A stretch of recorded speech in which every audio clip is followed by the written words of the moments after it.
All right. D got us up here looking foolish finance Friday. We just got the symbol up. I'm not in the show, but I'm here. What's going on, Wayne? How's everybody doing?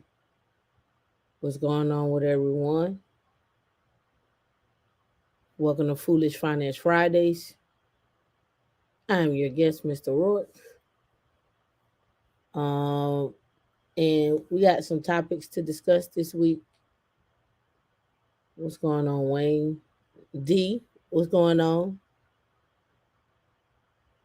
You got to put me in the show, D. Pull me up, D. Pull me up. Pull me up, D. I ain't in the show. Pull me up. Pull me up, D. What are you doing, D? D supposed to be in the back. She's supposed to be watching this stuff. Pull it up, D. Pull it up. So, yep. TGIF or Triple F Fridays is like I like to call it. Foolish Finance Fridays. Just foolishness out here in these streets. Foolish out here in these streets. Yep. So another thing that about Friday is everybody was out in the streets. It's hot. I know. You could have been anywhere else, but you chose to be here. Thank you for stopping by. For those that are just watching, lurking, make sure you hit the like button, hit the subscribe button, share the content, share it with others. Don't keep it all to yourselves. That's no fair. All right. So how we want to start off with this Foolish Finance Friday? I think we should go right into some little things I thought were interesting. And then we'll roll into this is a 10-minute video, but I think it's a good video. Um, Talking about shoes. In this particular case, we're talking about New Balance, the dad shoe. But even though it's called the dad shoe, it's really talking about how they made their comeback from being just the dad shoe to being the cool shoe, the casual shoe.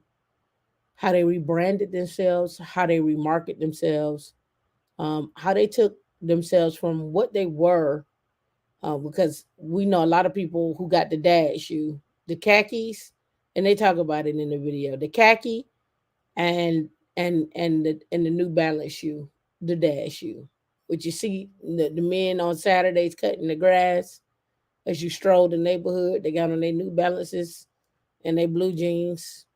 Oh, they don't have on their New Balances, blue jeans. It's New Balances shorts and some socks pulled up. Oh no, what is the sandal called? What's that sandal that the men wear when y'all cooking on the grill? Like we don't want it if he don't have no sand, if you don't have the sandals on and the socks pulled up. That one. So the mandel. So let's get into this video. Just typically about New Balance. I like this video because it actually shows how one they rebranded themselves, and then two what their stock is doing. And I didn't want to wait till yet to tomorrow to really talk about it because I want to talk about some other brands tomorrow. But I wanted to showcase how you can also take yourself and rebrand yourself. A lot of you come, and I seeing this too, come from different backgrounds, and you'll start out with nursing, and then you'll move over into tech, or you'll start out in tech and you'll move over into being an engineer to being in management. But how do you rebrand yourself? How do you control your image and your path? And that's super important. And why is that important? Because we're talking about Foolish Finance Fridays. Again, you may do something in the past that may be foolish. You may make a bad investment, but how do you recover from that investment? It's really going to help you. And this is one of those things. How did they recover from the investment, the original investment that they had, to where they are now? And what tidbits and tips can you use out of this video in order to make that recovery? All right. Black Dove 21, I see you out there. Engineering Cannabis, what's going on? Engineering Cannabis, we're supposed to have a one-on-one. I don't know. I don't know whatever happened to that. Professor Black Ops, I was thinking about you today. I was like, I hadn't seen a video from you. I was like, I hope the man ain't out there uh in AWS land lost. You done ran up a bill and you can't pay your you ran up your AWS bill, you can't pay your stream yard. Don't be out here messing up your finances, trying to do these videos, trying to get content out. All right. So let's get into this video and then think about the ways they redid their actual growth of of their company and their image and how you can use it as well too. Good evening. What's going on, Cosmic Wisdom? All right, let's get into this video. Hold on. Let me back it up. When you picture the $91 billion sneaker market, what brands come to mind? Nike? Maybe Adidas? What about New Balance? Where does the running shoe fit into the picture? New Balance has always been a really reliable running shoe. But worn by chubby white guys in their late 30s to early 40s. Did Steve Jobs wear New Balance when he launched the iPhone? Perfect shoe. I cannot wait to wear these. When I think of New Balance, I think of dads, even though I'm currently wearing New Balances. New Balance ended 2022 with a revenue of $5.3 billion. A new generation of top athletes, influencers, celebrities, and hype beasts have pushed the brand into the spotlight. I feel like the past couple of years, it has been harder to get pairs that I want because New Balance is so popular now. Here's how the company that was once seen as the home of the ugly dad shoe became a fashion-forward brand. This is Suddenly Obsessed. Yeah, these are the Minnie Mouses. I didn't even know they You can had only Minnie buy Mouse these at shoes. Disney World. I bought my first pair of New Balance around 1994. It was the 496 model. They were $40 at the time. I am Richie Rojas, and I collect New Balance sneakers. I have over 600 pairs. 43-year-old Richie Rojas's 600-pair New Balance collection features both new and vintage sneakers, along with New Balance clothing and memorabilia. I definitely got made fun. All right, 600 pairs of sneakers, right? Considerably, right? Yeah, I never knew they had Sesame Street, Mickey Mouse, New Balance shoes. Never knew collector's items, this, that, and other. But in this video, you'll see some of the shoes are worth $2,400. Yeah, New Balance are out of control right now. I've been wearing New Balance for years. Like they was my go-to running shoe before Nike. Like Nike, I personally I never liked Nike for a running shoe. It wasn't comfortable. It just didn't do nothing for me. They cool, they look good.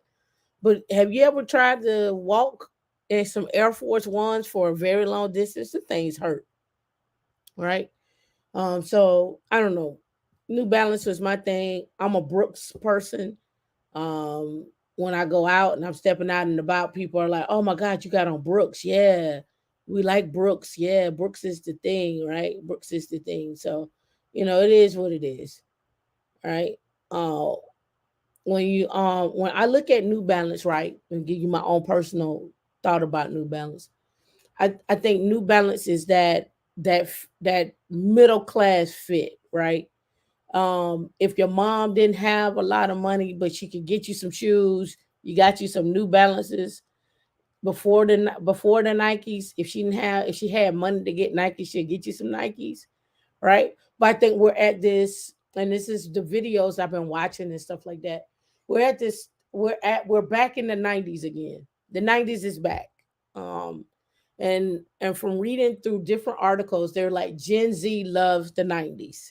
So the 90s is back. So I wouldn't be surprised for if British Nike comes back, or those that like British Nike, Diodora, all the classics come back. Looker Sportif, all of those. I wouldn't be surprised if those start making a comeback.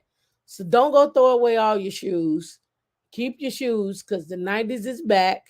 I do hope that they bring back the Fat Boy shoestrings, the neon greens, the neon pinks and so forth, the oranges.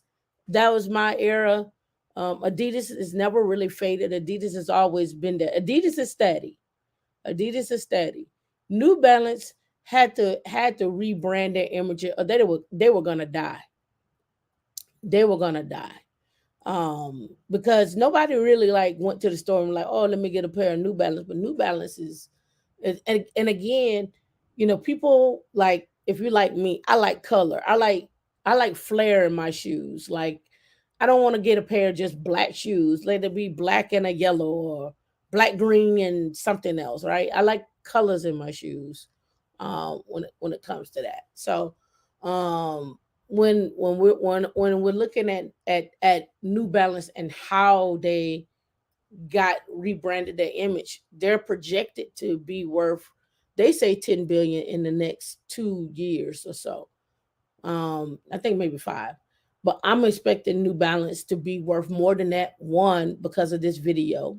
One, two, people who are really into not spending the most expensive for shoes, but really want a good solid shoe that's classic. I could walk around the city in New York on the train, this, that, and they'll still be fly, throw on a nice, jean, still be fly with my shoe, still be fly with my scarf, still be fly with my outfit, but yet it's still comfortable and it don't hurt my feet, right? So I think that's what we see here when it comes to the casual brand. They even talk about Lululemon in this. Well, Lululemon is really Lululemon has taken off, right?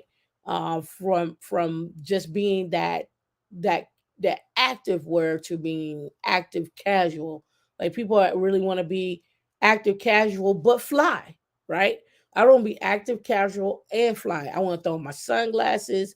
I want to be comfortable. I want to be comfortable enough to go to, after I leave work or whatnot, or I leave the gym, I can still roll into a little happy hour and still be fly. I can still roll into Whole Foods or Publix or whatever and pick up a couple of things and be cute and fly. That's just me, right? Those things come into play. It may not necessarily be in the play for men. Some men are into fashion, but I know for women, we're like, oh, I'm cute and I'm fly and I'm comfortable, right? I don't have to stomp the yard in 4-inch heels or some wedges or something like that to be cute. I can still be cute and fly with my outfit on, right? So let's get back to it. All right. I can't see the screen, so I have to like do this. Of a lot in high school because most people wearing Nikes and Jordans. Only a handful of us in school had New Balances. Today, Richie is constantly scouring websites and thrift stores, searching for rare and unique New Balance models. I think what sets New Balance apart is the quality and the comfort, and they just last longer than other brands. And that's, a big reason why I started collecting them in the first place. In 2013, Rojas started the Instagram account New Balance 365 to keep track of his growing collection. Today, his page has almost 18,000 followers. I don't really care about selling any of my sneakers or making money off of them. That's not really my goal. Richie may not be interested in resale, but a lot of people are. New Balance sales have grown for 4 straight years on the retail site StockX. It's one of the top 5 traded sneaker brands on the site. The most popular styles are from the New Balance 550 Aimé Leon Dore collection and the New Balance Kith Spring collection. Richie bought this special edition sneaker at retail for $200. The same pair recently sold for $2,000. So the resale market can do a lot for I'm trying to building tell up you, keep your buzz around the brand shoes. and building brand heat. There's a couple of things that you really need to see a brand do, and New Balance has done very well. First off, you have to have trend right product, right? If the product is not good, it's off trend, it's not exciting to the consumer, it's not going to work. Secondly, you have to manage supply very, very carefully. A big part of sneaker resale culture is this idea that people want what they can't have. New Balance has done a good job having product that is for the masses, but then also having this carve out of their assortment where supply is intentionally restricted and kept below demand so that it can drive higher resale value and drive buzz and heat for the brand. This buzz is an own. I'm telling you now, if I buy some shoes for $200 and they resell for $2,500, I'm selling the shoe. I'm reselling the shoe. I'm not holding on to that. I'm gonna take a picture and put it in the archives. In fact, if it were me, I would just buy 2 pair of the shoes and then sell the shoe, right? Resell 1 pair and still have me a fly pair. That's just me, but whatever. If I'm spending 200 and I can resell for 25, it's gone. It's gone. Seen in resale. New Balance's $5.3 billion in sales in 2022 represent a 21% increase over the previous year. But compared to other footwear companies, New Balance is still a small fish in a big pond. In 2022, rivals like Nike and Adidas were still many times bigger than the Boston brand. Still, New Balance's recent popularity is helping its revenue grow faster each year than its competitors. To fully understand the sudden popularity New Balance is experiencing right now, we need to go back to the beginning of the story. The company was founded in 1906 when William J. Riley created an arch insert inspired by the design of a chicken foot. His goal was to alleviate pain for people working on their feet all day. Just imagine, that's where the arch support came from, the design of a chicken foot.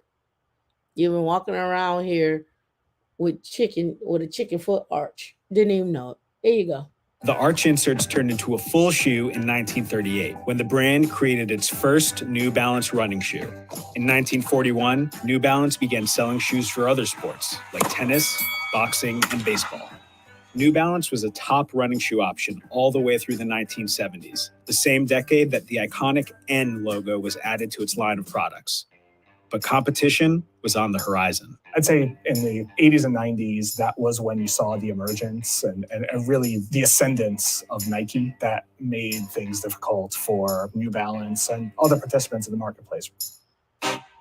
Nike took the footwear market by storm. And with athletes like Michael Jordan backing the brand, it quickly grew in both popularity and market share. Nike was very aggressive, And those shoes are not comfortable.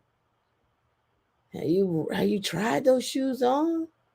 Shoes not comfortable. I don't care what y'all are talking about. innovative. It had an impact on New Balance, and it negatively impacted the perception of the brand. While competitors were racing to recruit stars, New Balance took a different approach. The company's endorsed by no one ad campaign was designed to let its shoes speak for themselves. They didn't believe in sponsoring athletes, right? And now it's like, if you want to compete with Nike and Adidas, you have to. In 2004, New Balance shook things up, releasing a collaboration with UK retailer Offspring. The partnership was a success, and in the years since, New Balance has worked with brands like Kith, Aimé Leon Dore, and Joe Freshgoods.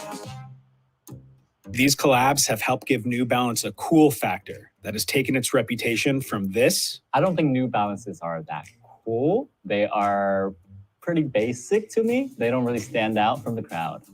Every dad has them that he's had, I think, since the 80s. And he wears them with his khakis and his button down, buttoned in. And it feels very suburban dad. To this. I just cracked and got a new pair because New Balance is back. New Balance seems cool because all the cool girls are being comfortable now instead of wearing heels to work, and I support that. Around 2010, consumers began prioritizing comfort over fashion, and athleisure brands benefited from this shift. Lululemon, for example, saw its revenue double in just 4 years. And New Balance suddenly found itself in a position to capitalize on changing consumer tastes. When you saw the trend shift away from performance and towards casual, that was a perfect storm for New Balance. Not only had they been doing a lot of work to build up the credibility of the brand and fashion aspects of the brand, but now this brand that was known for quote unquote the dad shoe, which is a very, very comfortable shoe, well, now all of a sudden that became in vogue. My coworker had that shoe at 608. Well, no, the shoe and the what they're saying, that comfort, that switch, that image, and how they rebuilt their brand, how the brand became to be, the different streams in the different markets. Think about how you're putting yourself out there in the different markets, in the different places where your skill sets can be used. How are you doing just that, right? That's what I want you to really try to take away from this video is how are you putting yourself in different markets? How are you also putting yourself in, how how are you actually presenting yourself in different markets, and what is, again, you are a brand. I don't care what nobody try to tell you all. I don't care what nobody try to tell you. When you walk in a room, people either know your name or they know the brand of in who you are, right? All right, let's get it. And that was a big beneficiary to New Balance. And it created a halo for the rest of New Balance's assortment that has helped drive the growth that we've seen over the past 4 or 5 years. The pivotal moment came in 2017 when French luxury fashion house Balenciaga debuted a chunky sneaker called the Triple S. Suddenly, the dad shoe was high fashion. What is a dad shoe? That's a good question. I imagine it to be something kind of ugly, usually like all white. And one of Balenciaga's like $2,000, $3,000 for them shoes. When they like something ridiculous, right? Leather. I don't know. You always see memes of like people like mowing lawns or barbecuing in them. New Balance was already known as a bit of a quote unquote chunky shoe. So then when you saw high fashion runways highlighting shoes with chunky outsoles, well, then that probably trickled down to the athletic market as well, which wasn't no different than the OnClouds and the Hokas. Another reason that New Balance gained favor with consumers. While the Triple S sold for over $1,000, New Balance's similar chunky styles cost a fraction of that. As the brand's popularity picked up, it was spotted on the feet of celebrities like Hailey Bieber, Kendall Jenner, and Ryan Reynolds. And it wasn't just the dad shoe getting attention. I think New Balance, they're more than just a dad shoe trend. They have worked to diversify the brand. They've said publicly that they do over $5 billion of revenue annually. You can't do $5 billion worth of revenue of selling just quote unquote dad shoes. Over the past decade, New Balance has made a concerted effort to grow its brand, investing in partnerships with star athletes like the NBA's Kawhi Leonard and baseball's Shohei Ohtani. And in 2021, it brought on Leon Dore founder Teddy Santis as creative director of its Made in USA line. Definitely more collaborations. Creative director definitely did an awesome job pushing interesting projects out there. You see New Balance ads like on NBA games and like national TV networks. Like I feel like that was never a thing before. It was only like in running magazines and things like that. New Balance has also benefited. Which one is more comfortable for athletic wear? Is it New Balance or Under Armour? I think Under Armour got them beat on just your leisure wear, just to be comfortable. My personal thought process there. But you let me know in the comments. Of Gen Z's style influence and obsession with the 1990s. I think when you have a brand that has as long and rich a history as New Balance has, it's very easy to participate in retro trends. The emergence of 90s fashion, coming back. A brand like New Balance that clearly has been around since the 1990s and earlier, they're able to capitalize on that trend by going into the vault and either re-releasing shoes that came out back then or shoes that are inspired by the 1990s style. I think we're in like a very nostalgic age of fashion right now. I think, ironically, the dad shoe kind of falls into that. Put together, all of these key moments and changes have helped put New Balance in the conversation with its much bigger rivals. The view of the New Balance brand today is drastically different than what I'm talking about Under Armour athletic wear, not necessarily the shoe. Was 10 years ago. They've got a much bigger lifestyle component of the brand. There's a much bigger fashion aspect of the brand. They've done collaborations with fashion designers, and it's a much cooler brand today than it was 10 years ago. All right, so listen to what he said.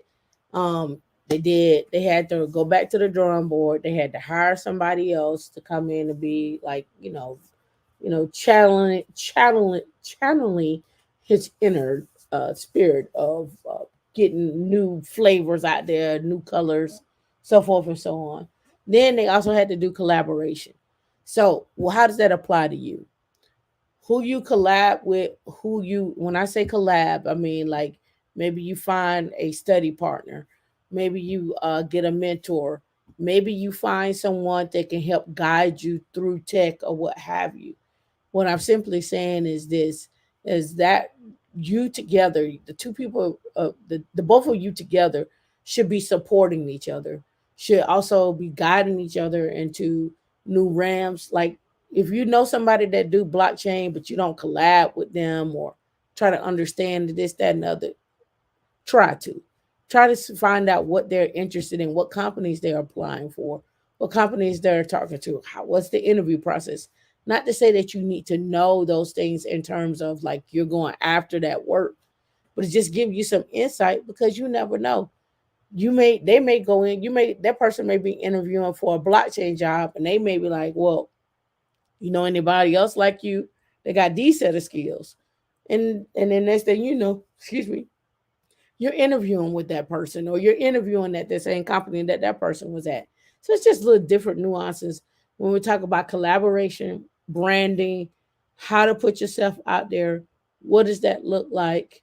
Who and two, again, say what when you're not in the room, what does your name and what does your brand speak about you?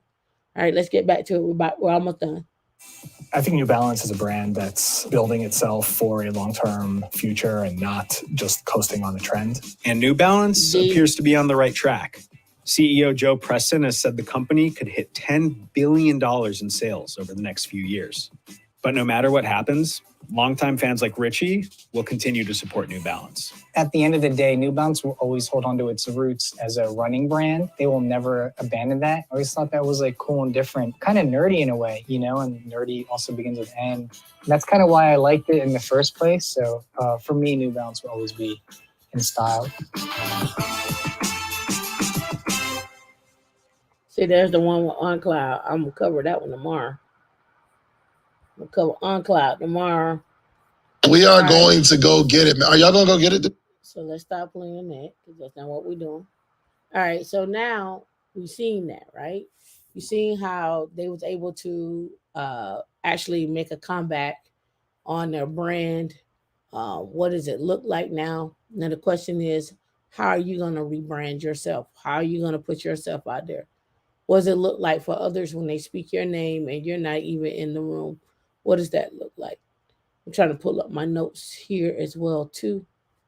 I'm going to pull up my notes because I got another video that I wanted us to watch, but I wanted to actually bring up some other stuff. Hold on. Let me find my notes. Oh, I know where it's at. It's here. All right. So that was cool. I like that one.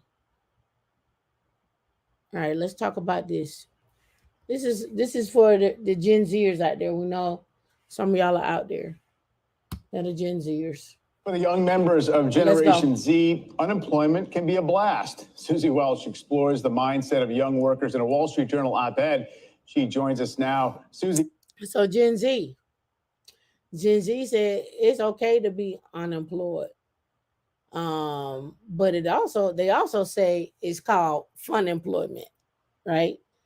Funemployment. They're basically the way I listen to this is the companies don't have no loyalty. I'm gonna go ahead and say it my way. These hoes ain't loyal, and so they said the same thing too, right? They was like, look, you gonna take off, you gonna get rid of us.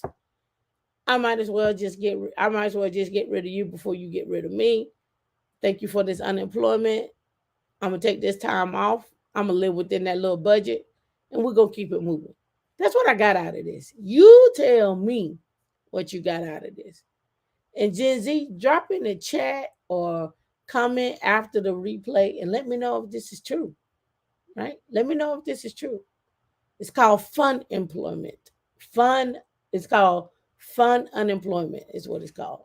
Let's get into it. I thought it was interesting because comes into the Foolish Finance Friday is while you unemployed, are you investing in your 401k, your HSA? Are you stockpiling money? Are you getting more skills? What are you doing in your unemployment? So let's get into it.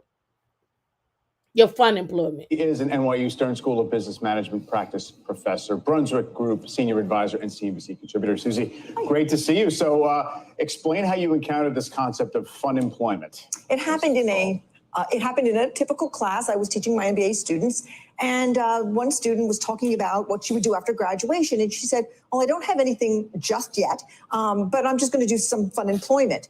And at first I thought, well, I must be mishearing her because she put the words fun and unemployment together. And I literally screamed. I was like, what? Stop. And the whole class burst into laughter. And they're like, yeah, fun employment, like unemployment when you make it fun and you just sort of do it between jobs. And I was like, stop the class right now. And they told me all about it. And so this would be joblessness by choice for periods of time. And so this is what I get into when we're talking about the 800,000 manufacturing jobs that are out there. There's 2 jobs per person out there as well. And if everybody took a second job, we still have 4 million jobs left. People are not working and they don't want to work. And what I'm telling you is y'all think AI is funny. It ain't just AI that you got to worry about, like I keep saying. You wait till they start doing quantum and edge computing and so forth and automating. People who got the skills are going to be the ones that get paid. And the ones that don't have the skills will be sitting there doing fun employment things. I'm telling you. You're gonna say it's fun employment. People are just gonna coast. People are gonna start living in the house longer. People are already not getting married until they're in their 30s, mid-30s, right? They're already doing that. We already see that there is a big push from people overseas to come here to the States. They're already complaining in Chicago about the Hispanics are taking over the projects. They're already complaining about people at the border from India to here to Mexico. So you can sit on the sideline and play the game like, oh, it's just a fun unemployment. And you're going to wake up and you could be 35 and you're only going to have $5,000 sitting in an account. If you have that and no job and no skills.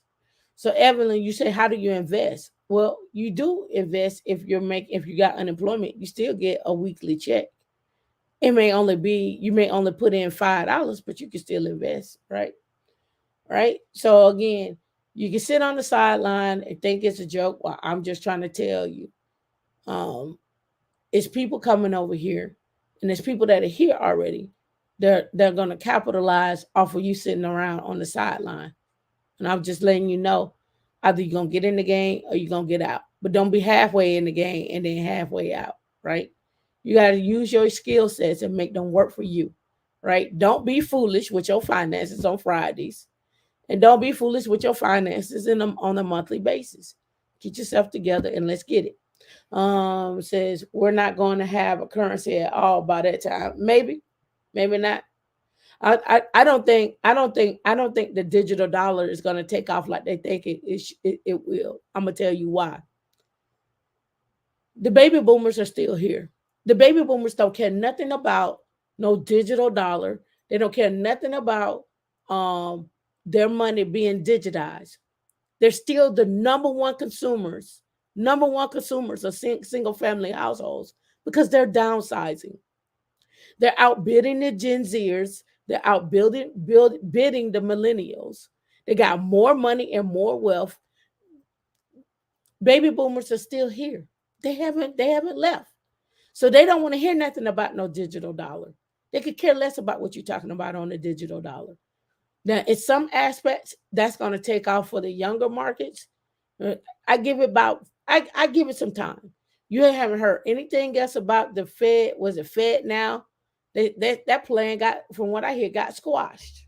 That got squashed. What's going on, Jerome?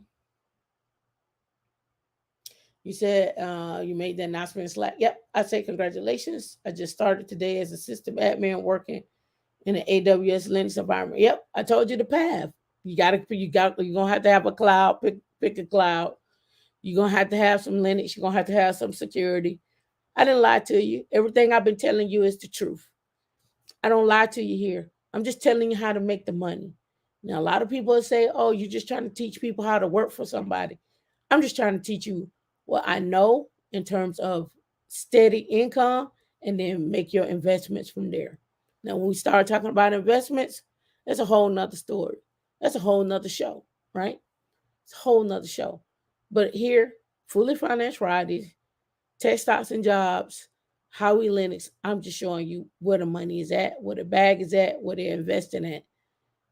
Tomorrow, when I start talking about the billions, which I'm gonna talk about tomorrow, y'all better have your pen and paper ready, because that's what we're gonna do. We're gonna talk about billions tomorrow. And when people try to tell you, oh, you can't make 100,000, Jerome, did you humor me? You may have and you may not, right? You don't have to answer the question, but did you at least get 100,000 with the RHCSA and working in the AWS environment? Did you at least get 100? Yeah, come through. Keep your knowledge up. I hope you made 100 at least, right? Especially if you're working as sysadmin. Well, it's usually like a sysadmin, cloud engineer type of situation. Then once you start getting into CI/CD, it'll be GitOps, right? They'll start doing DevSecOps and so forth, right? No, not okay. All right, it's okay. Listen, stay in that job, master it, master it as quickly as possible. This is my advice to you for free. Master it as quickly as possible. Go ahead and get your AWS cert. Let them pay for it. Go get your next go get your next cert with your R. This is your RCE. Once you get your next cert and your RCE, immediately apply for a job. Whatever you're talking about, whatever you make right now, make sure you add on and get as close to 100 as you can. I'm just trying to help you out, trying to push you there. All right. You said I won't start doing that to 3-6 months with them. They're starting me out slow. Listen, they starting you out slow, but you ain't gotta be slow. They're starting you out slow, you ain't gotta be slow. But congratulations. All right. Let's keep it pushing. Let's get back to the video. You're welcome. Or is it a little more loose than that? It's looser. It's more of an attitude, which is that, okay, I'm not going to be the way your generation was about unemployment. I'm not going to be scared. I'm not going to be frantic. I'm not going to, lose my mind about it. If I'm unemployed, I'm unemployed. I'm going to have some fun. I'm going to have a great life. And I'll go to my next job when I get my next job. But until then, I'm going to enjoy it. I just as far away from what I remember, in that era myself. Is it because we have such a strong job market right now that they can do that? I mean, I remember being panicked of ever being out of work, because it's like, how do you find a job when you're out of a job? Yeah. It's much harder. Becky, I don't think it's about the strong job market at all. I think it's about an attitudinal, generational change. And they don't actually perceive the job market as strong. They're frantic. They want to get a job. They often take jobs that are not exactly right for them to get a job. So I don't think it's about that. I think it's about how the newer generations feel about work and about employers. They don't trust them. They don't believe, okay, I'm going to have a job with this company for the rest of my life. They think we're going to be together for as long as we're together. Then I'm going to be fun employed, and then I'm going to move on to my next. I'm going to be fun employed. We're going to be here for as long as we can be here. I'm going to get what I need. You're going to get what you need, and we're going to move on.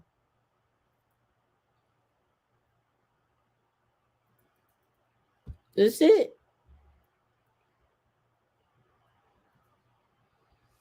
Yeah, you can do the 90K to 100K, but I'm telling you what you're gonna need to get that 90K to 100K. You're gonna need some Ansible in order to get there. And once you get the Ansible and the AWS, that's easy 100. Yeah, they don't trust them, Evelyn. And I mean, with the layoffs and now this article came out. I think it's the state of Florida, or maybe the state of Virginia. I think it's the state of Virginia. It's now saying they're not even requiring people to have a bachelor's degree to get employed. You know why? Because they can't find people to come work those state jobs. They can't find them to come work. First off, a lot of them state jobs don't pay. Let's be clear. Just because you work for the state and you get some benefits and stuff, but a lot of them don't pay. I call them starter jobs, like a starter home, right? You get a starter job, you get in there, you do your thing, and you move around, right? Because a lot of them state jobs, they be like, oh, we need a Linux sysadmin. We're gonna pay you $42 an hour, or we're gonna pay you $35 an hour, or we're going to pay you $55,000 a year for a senior sysadmin. And you were like, what? Why would I do that? Why would I do that? You're going to pay a contractor more than that to come in and do the work. Why would I do the stuff for the state, right? Yeah, they just don't pay. Like, nah, come on now. You gonna those states be making money, man. Come on now. Get out of here. Let's get back to it. Engagement. It's a little like the gig economy that people say in Hollywood have done for, decades. It's not so much about I can get a job when I want one. It's like, I'm going to live my life the way I want to live it. And the man is not going to tell me how. Do they think this until they have kids? I mean, is that like it's interesting. Of course, my students are MBAs and most of them do not have children. Occasionally there's one with children. I mean, when I wrote the piece for the Journal, there was quite a bit of activity in the comments, and it was all about wait till they get a mortgage, wait till they have kids, then they're going to wake up and experience real life, and all of this will change. And maybe it will, but shout out to Jerome. He got his new job. He got his path. He understand the blueprint. We appreciate you for your super chat. Again, it's only a blueprint. You got to do the execution. I've told you how to do the execution. I told you where to look. I told you what companies are hiring. I've laid it all out. I don't know. People just got to they just got to walk through the door. If they ain't ready to walk through the door, you're going to always be sitting on the sideline. And in fact, I got some more numbers to prove that a lot of people are sitting on the sideline. I'm going to show you that you being middle class is not in your best favor. For you to be middle class, it's not in your best favor. It is just not in your best favor. The numbers going to prove that today. And I'm going to pull it up. This is, again, Foolish Finance Fridays. Don't be middle class. Be better. And y'all say, people will argue with me and say, oh, Tamika, you're just sitting over there on your high horse. And that's not what we do. Most of America is middle class. And I'm like, so what? So what? So who cares? Why not be better? Why do we always have to go with what the norm is? Be better than the norm. It's in you. All you got to do is walk through the door, execute it. The path is there. I've shown it to you. I brought people on. I keep telling you, and you sit on the sideline and you complain. Don't complain. Execute. Heather, execute it. Sasha, execute it. Right? Coda Evelyn, execute. Everybody, execute. You don't have to sit on the sidelines. You don't have to wait for somebody to come along and bring you a raise. Raise yourself. You know what the plan is. You see the job. You see how the job market is rolling. You see the jobs. I put them out there every week. Coda Evelyn, shout out to you for keeping up with putting out the jobs and keeping up in the slack. I see you. I see you. I see you. At the same token, don't forget to put yourself out there. While you putting stuff in Slack, put yourself out there. Apply for some of them jobs. Right? Jerome said, D Linux links, I gotta pay homage to the ones that like the path. Thank you all for being. Yeah, man, it's nothing. It's nothing. It's just another day, another dollar, no struggle. Another day, another dollar, no struggle. Right? 55K dropping people, kicking people in the chest straight. Yeah. You these numbers, you say 55K, these numbers I'm about to pull up 70K. 70, they say if you making wait out the way this is laid out, 70K, you might as well be unemployed. This is just the way the numbers is laying out. 70K, you might as well be unemployed. All right, let's finish this off so we can talk about it. Till then, I mean, they don't have kids until they're in their 30s anyway, so we've got some of this to come. But there is also a little bit of resonance in just other things we're hearing about how people are viewing work. Through the pandemic, either you want to work from home more or you're not willing to, keep the job if they're required to go back in the office or all of that. It's definitely part of a piece of working from home. So I always do this informal survey every semester. How many days a week do you want to be in the office? And I say 5 days a week. There's never any hands. Nobody wants to go back to that model. Nobody of my students. At 4 days, you really start to see hands at 3 days. The most of the hands go up at 2 days, and I still have hands showing at 1 day. And then I say, who never wants to go back in? And you get some hands. So it's definitely part of this feeling like why would we put our trust and our energy and our commitment into our employer? They're not putting it back into us long term. That's a fair trade to say, look, we're not going to give our loyalty to places that aren't giving us loyalty. But I can't help but worry that they're going to be behind the 8 ball at some point, because they won't have the savings, they won't have the retirement accounts, they won't have those things. Would they have those things if they stuck around at employers, or are employers not giving them any of those things anyway? I want to go up to 20,000 feet for a second, because they also have part of this generational mindset. The world may not be around that long because of climate change, because of some disaster. And really, there is this attitude like, the future, how long is it going to be? We have to live in the moment. Turn that around, because it is not a fait accompli that Gen Z will not trust their employers and give them loyalty if employers understand that and start to make changes to what they're doing in order to gain that loyalty. Nobody talks about that. Many employers have made those changes. Okay, I think that if you have Gen Z children, you see what their employers have done to accommodate them, that not like experiences that I had as a young working person. I think that they have. Let's pause on that right there. So the changes that they're talking about, the changes I see coming down the pipeline, and there's an article on this as well too. They're starting to take away 401ks. They're starting to take away 401ks. They're not going to start. A lot of major companies are not going to start. They're not going to offer 401ks anymore. Okay. So what does that mean? If you're not going to offer me a way to supplement my taxes, what do I need to do to supplement my own taxes? What does that look like? If you're not going to offer any type of match on my money either, you're not offering a 401k, you're not going to offer a match, what do I have to do? So you're going to start to see an uptick in people probably either going 1099, because there's no, now if I take away your 401k and I just offer you some insurance, I go buy my own insurance.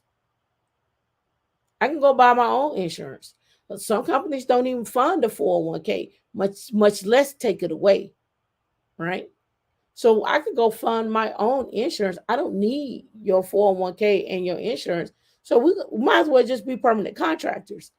And we're going to start to see an uptick in that. That's my prediction on that. And we're also starting to see what I saw back in the early 2000s and the 90s.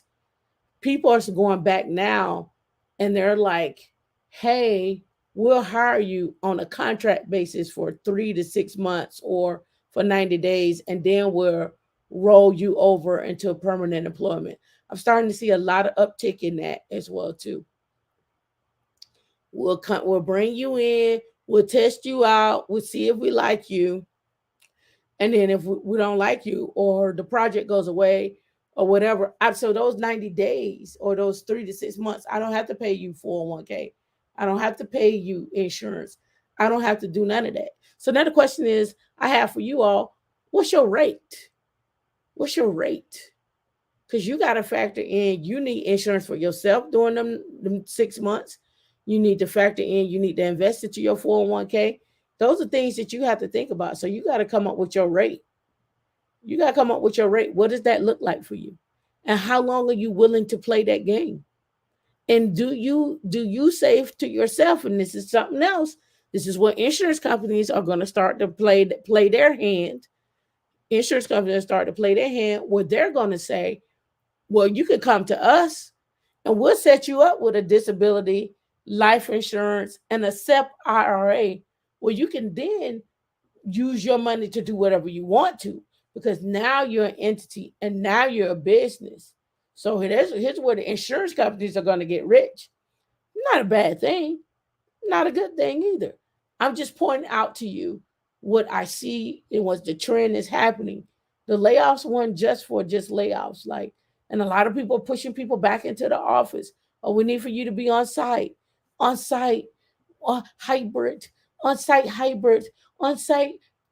part-time in the office, 1099. Well, I hear all of that, right? With 1099 on site. Okay. For how long? I need you to be in Roy, Utah for a year, 1099, doing this work. Okay. Well, you can't pay me $40 an hour. You can't pay me $50 an hour. I gotta go there, I gotta find an apartment, I gotta do all these things. What does that look like? Right? So what does that look like for you? Right? And again, you need to start calculating this out. You need to start calculating this out. Sherelle, what's going on with you? O'Shea, what's going on? Let's see.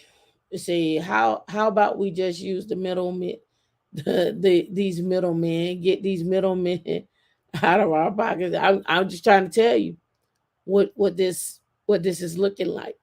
I'm trying to show you what this looking like. Let's get back to it. Let's finish this off and then we'll get into the Many article. big companies and successful companies are meeting them where they are in terms of work from home and experiences in the office and understanding about, emotional stuff going on. You can take a day, you can have a day to process that and so forth. I think that more what's going on is that they feel like they're never going to be with an employer long term. It's just not the way the economy works. You can love your company and they could still lay you off. And so I'm not sure that it's in any way about the companies needing to meet them where they are. It's more about just a generational shift. I don't know anybody who goes into any job and says, I'm going to stay there long term. And in fact, most of them. But the companies brought that on themselves, right? They are the ones who let people go, and created that whole atmosphere, right? Well, some did. I mean, some companies laid people off because they felt like they had to. And I don't know if any companies, though, are promising anybody long-term employment. In fact, Bullshit. They do. Every time you get there, we want somebody that's going to be here for a while. Define a while. Define a while. What is a while? Define that. Is that 2 years, 3 years? Now, let's talk about this. Let's talk about this. Years ago, 10 years would be considered senior. Now it's 5 years. So it's 5 years you're a senior. So if somebody stay at the company for 5 years, that's a while. Or you stay 3 years, that's a while. What's a while? When we say a while, define that. Who defines that? How's that defined? Now people are talking about, oh, if I see a person has job top, with in 10 years more than 4 jobs, we're not considering them. What are you talking about? What's supposed to say if a company laid you off? What's supposed to say if a company dissolved? What's supposed to do with a company? Oh, you was off for 4 months. What was you doing? Chilling, Funemployment, eating, sleeping, resting, traveling, seeing family, mental health day every day, all day. What are you talking about? Thank you, Professor Blackout, for your tech ties. What are you talking about? What are we talking about here? See, this is why I go back and forth with the interest. This is why I always push y'all to be your own brand, because companies will manipulate and try to play with your background and be like, oh, well, you were off and we didn't know what you did. I was applying for jobs, I didn't get one, and so in the meantime, in between time, I went ahead and got some certifications. Oh, okay. Well, what you mean? Oh, okay. What you mean? Oh, okay. Ain't no, oh, okay. That's what I did. Right? You got to understand the 1099 game is just as strong as the W2 game and vice versa. You got to understand that having yourself and your presence out there, as much as I know it's hard, as much as you don't want to be, but you got to be out there just enough so you can walk through the door, just enough so you ain't got to go through the front door. You came in through the side and you went and sat down in the VIP section and the drinks just started coming over. If you understand that, then you understand what I'm talking about. I want to walk in through the side. I want to walk up the steps. I just want to sit down in my little section and the drinks start coming over. That's who you want to be. You don't want to have to always come in, stand in line. Ooh, it's a long line. If you ever been to any clubs in Atlanta, any clubs anywhere, any spots anywhere, and you standing in line, you're like, I don't know if they're going to let us in because, the fire marshal might be here. And so, we can only let 2 or 3 in at a time. So you don't want to be in that line. That's not the line I'm talking about. We don't want to be in that line. We want to be in the line where we go around and you ask security how much to cut, and they look at you and they were like, you my peoples. Go on inside. You go on inside. It's like, we got a table over here for you. Don't even worry about it. It's on me. They sit you down. Sponsorship. That's what you want. I want a sponsor, right? I want a sponsor. I don't want to be sitting on the sideline. I don't want to be in the long line. I just want to go through the side, woo to woo to woo to woo, and do my thing, right? Get my little request in for the song I want to hear for the night. Have some little drinkity drink. Get a little wings. We diddy bop it through. Yep. That's it. That's what you want to be. You don't want to have to go through the front line all the time. Every time you get ready to go apply for a job, you knocking on the door. Nah, go through the side, man. Go through the side. What's going on, Chris? I see you out there. Yeah, they can't define the wild. That would mean the company will have to commit to a framework instead of just letting people go random. Yeah, they can't define around. They can't define. Yeah, happy hour. Happy hour. All right, let's get to it. Let's finish it Recruiting, off. when consulting firms come in and recruit, they say, work here for 2 or 3 years and then go on to your next thing. And this is your Right. Work here for 2 or 3 years and go on to your next thing. Let me rewind that. We can't listen. We can't afford, and you have to do the numbers on this. You can't afford to be at a job for 5 years getting 2%, 3% raises. And in some cases, they'll give you no raises. They were like, we didn't do good last year. We don't get no raise. But you're like, well, I'm going to just stay here because you know that at least I got work. No, you got skills and you need to put your skills to work. And you need to put the people in your network to work as well. That's what you network for. At least I hope that's what you did.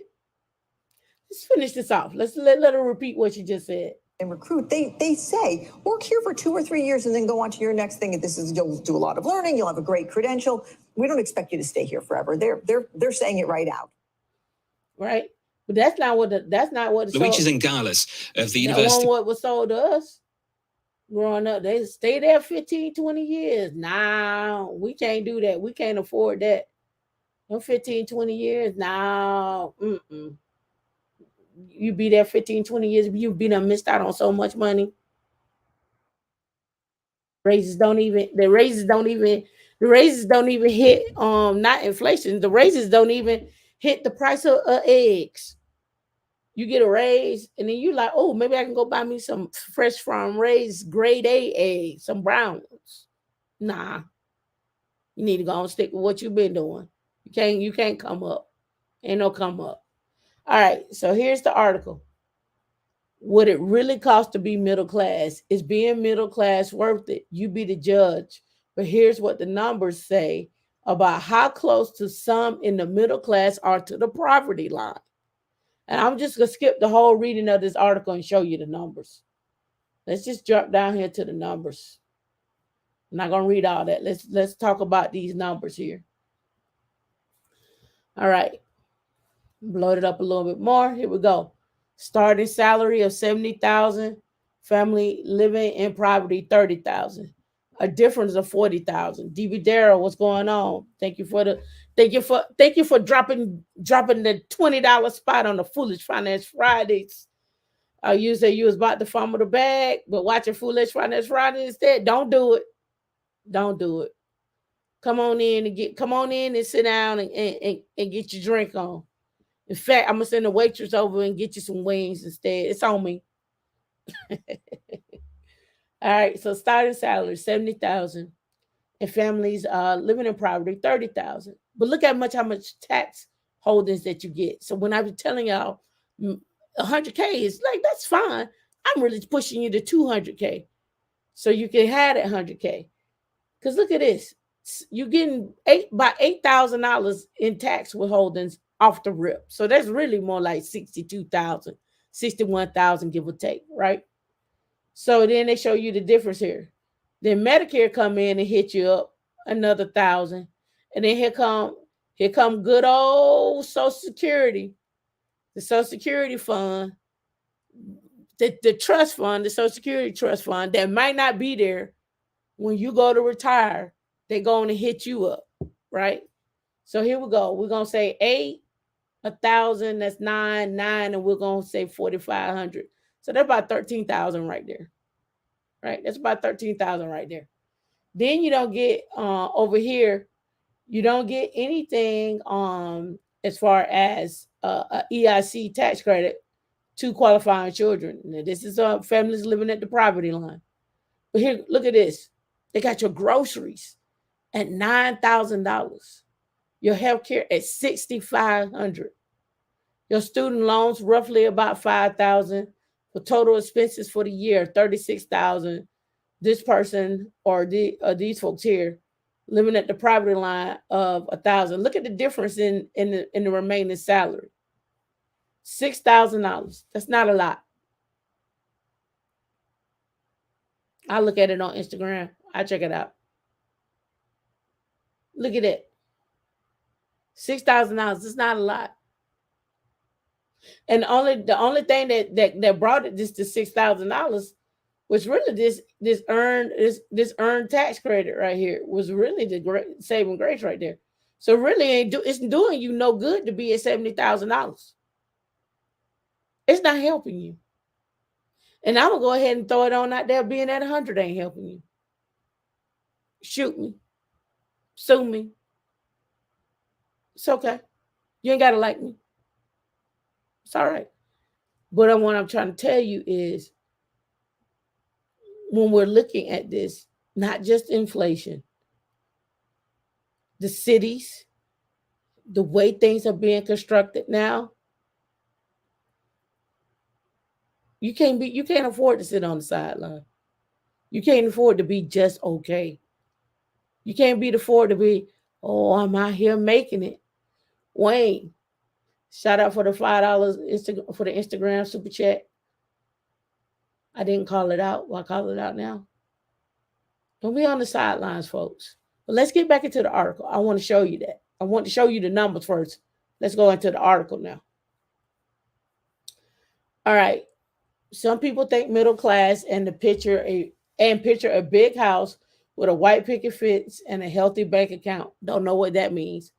But that's not always what having a middle class income in the United States look like. Often being in middle class means acquiring a lot of debt, struggling to pay the mortgage, and living paycheck to paycheck. If that sounds like you're not alone. Here's why you might feel like you're in poverty, even though you're in the middle class. Being in the middle class is something that many people and families have aspired to do over the years. In recent years, about half of the people in the U.S. have been considered middle class. Some people with middle class incomes feel as though they're living in poverty, and the numbers corroborate those feelings.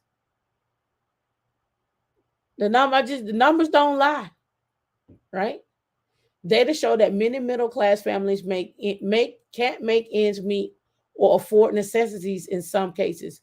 By the time you account for all the costs it takes to achieve middle class status, you might not fare much better than those that with the incomes below the poverty line.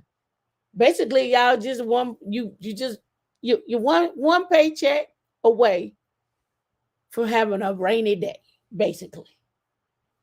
The federal poverty line level for a family of 4 is $30,000.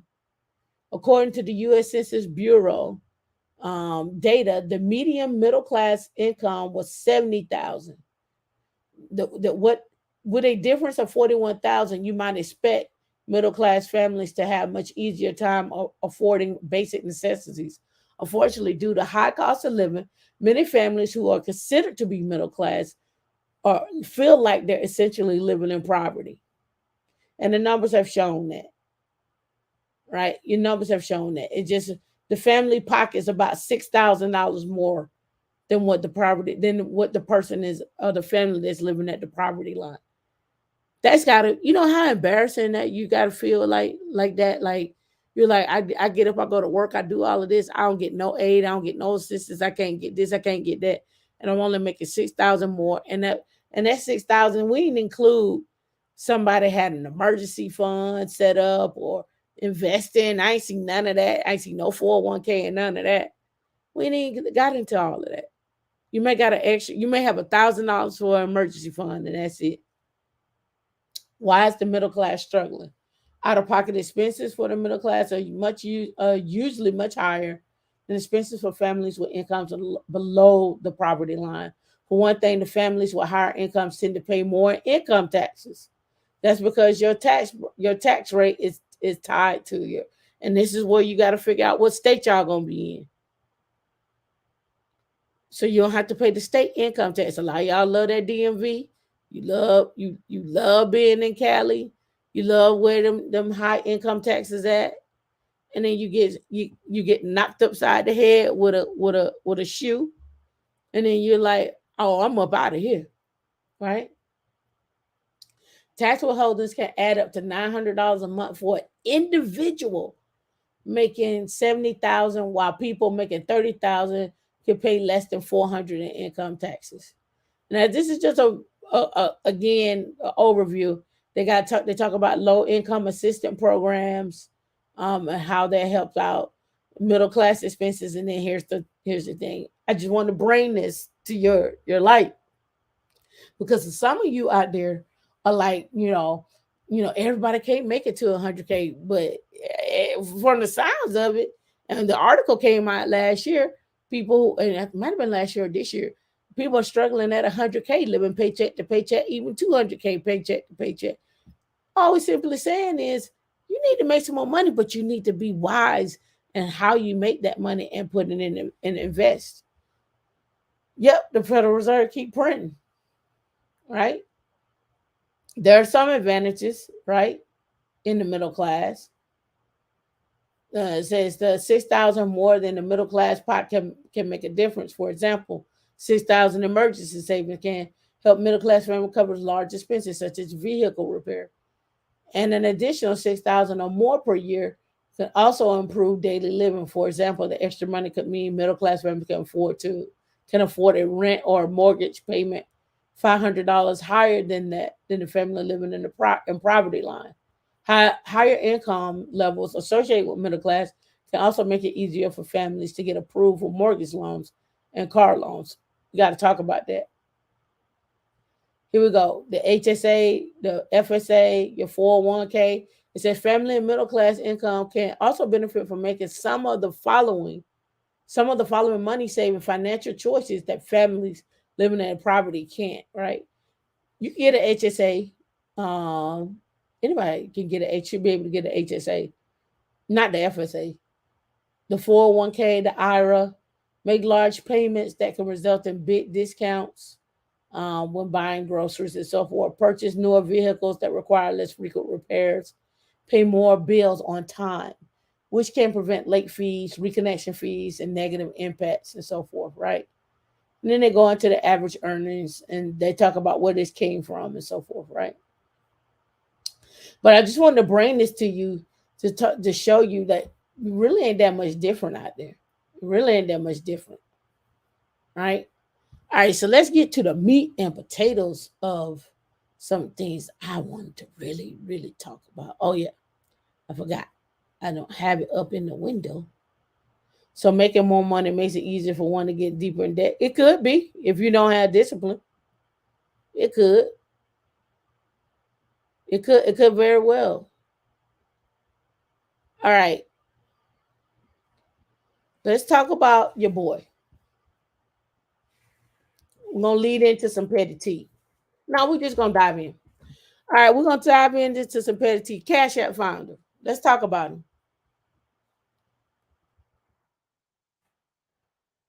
Sex, drugs, millionaire nerds, illicit lifestyle sex parties enjoyed by Silicon Valley's finest, including murder Cash App Bob Lee, where warehouses turned into play space with mattresses and tiles. We just gonna tell you some mattresses on the floor and some tiles.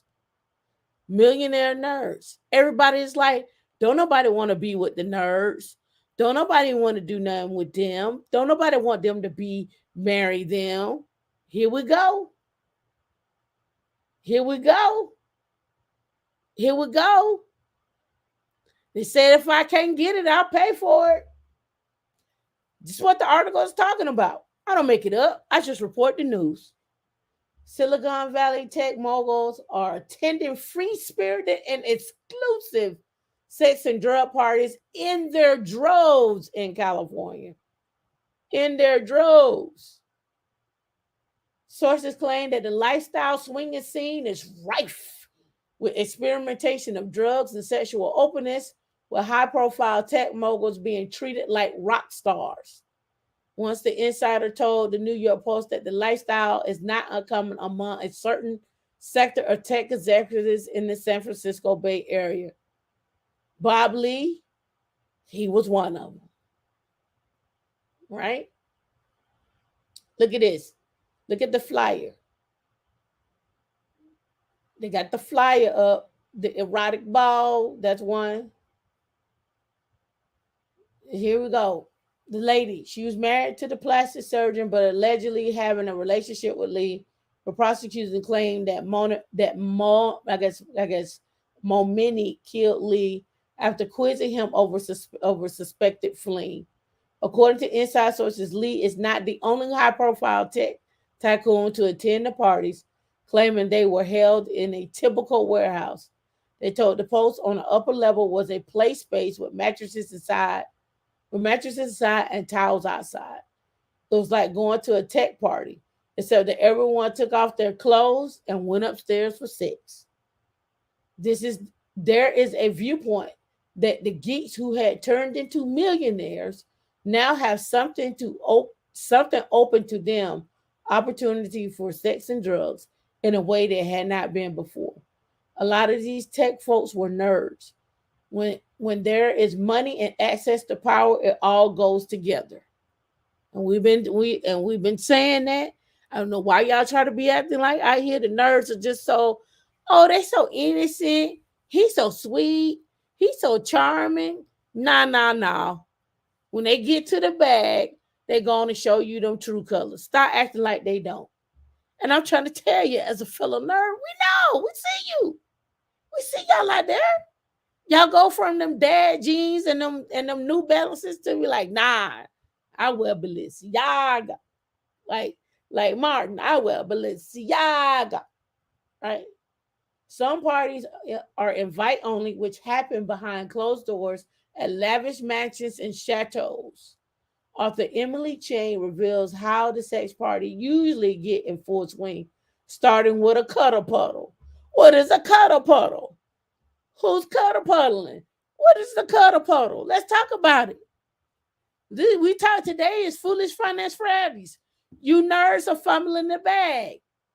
You nerds are fumbling the bag. You want a cuddle puddle. Let's go. You want a cuddle puddle. She explains in her book, Brotopia, breaking up the boys of Silicon Valley, that groups of people lay close to each other, often after taking drugs. Then they break out into smaller groups, private rooms, according to her, which results in some of the elite bragging about their personal and private lives. One of the most selective parties in the tech field known as the Bronze Party. Adele, what's going on? Thank you for the super chat. You know I had to come here and talk about the cuddle puddle. The cuddle puddle. The cuddle puddle. You know I gotta talk about it. Want to talk about it? Here you go. All right. Then they break up into smaller groups. Her book said in her book, bragging about their private lives and personal experience.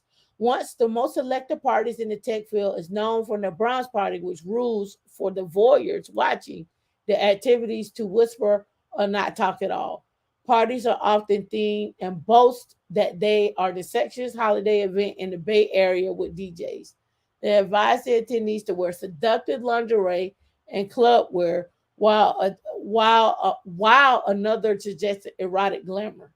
Exclusive Bronze Party was set up by Ben Fuller, who was once a tech entrepreneur selling his company for less than $5 million. It's called Keep Going. But others happen in the open, allowing many other millionaires to explore new fetishes and experiences.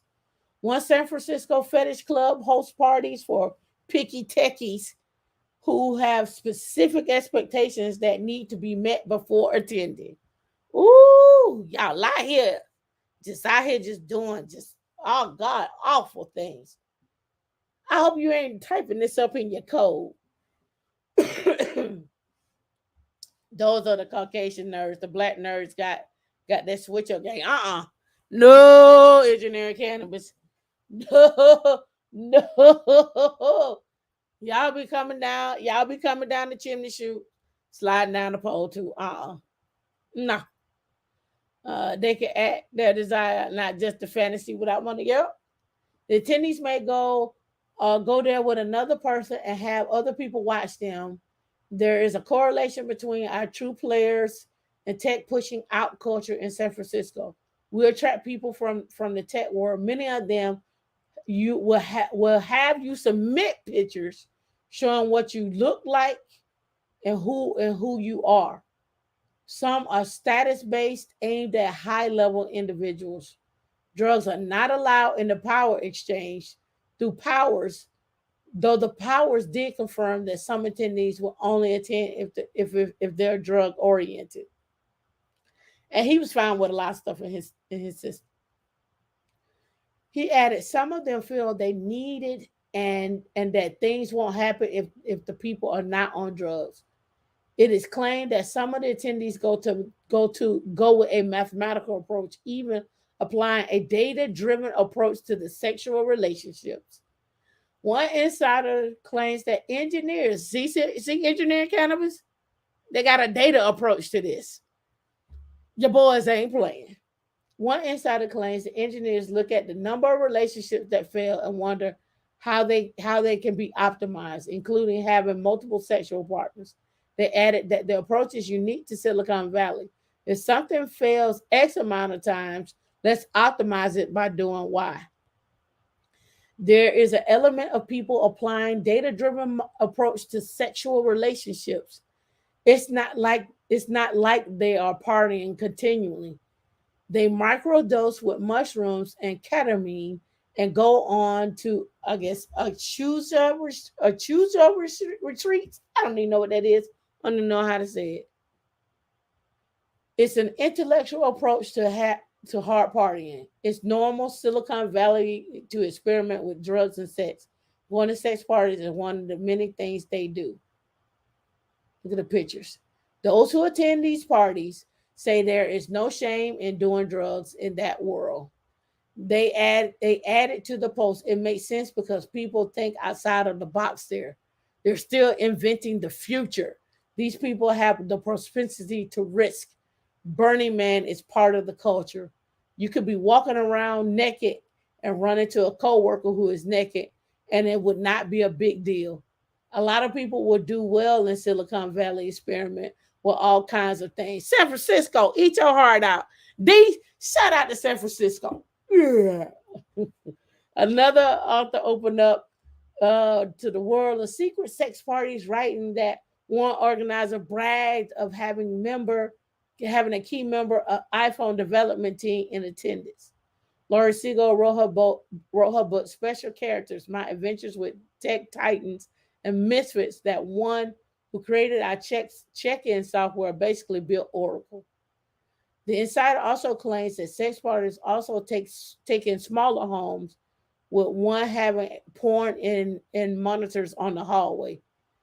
Speaking to the Post, they said it was not a billionaire's mansion. It was a mediocre home.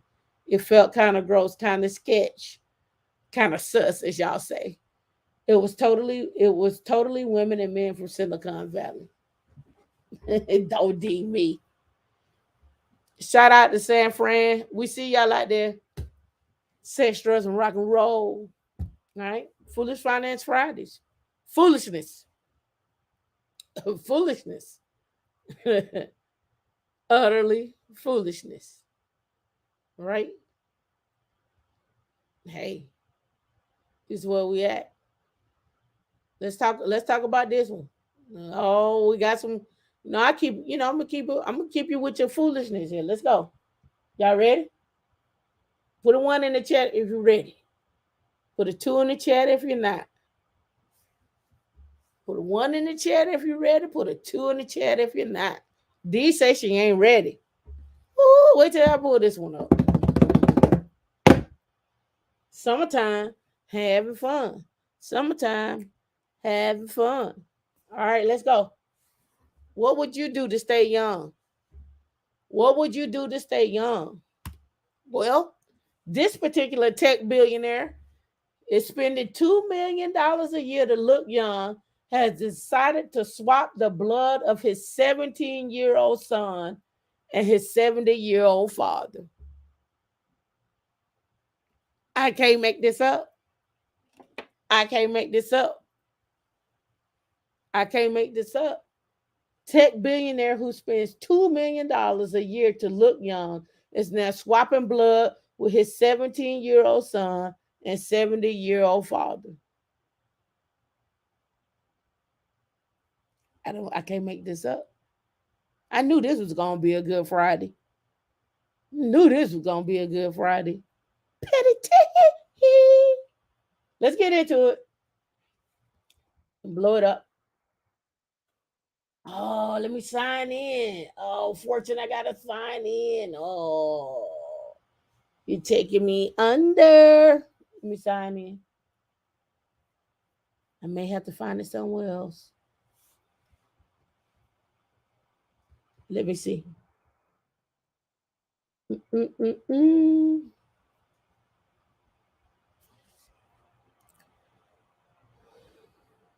Foolish Finance Fridays. Y'all out here? Oh, it's not that one. It's the other one. Let me sign out. Let's go to the other one. Let's see if it's on that one.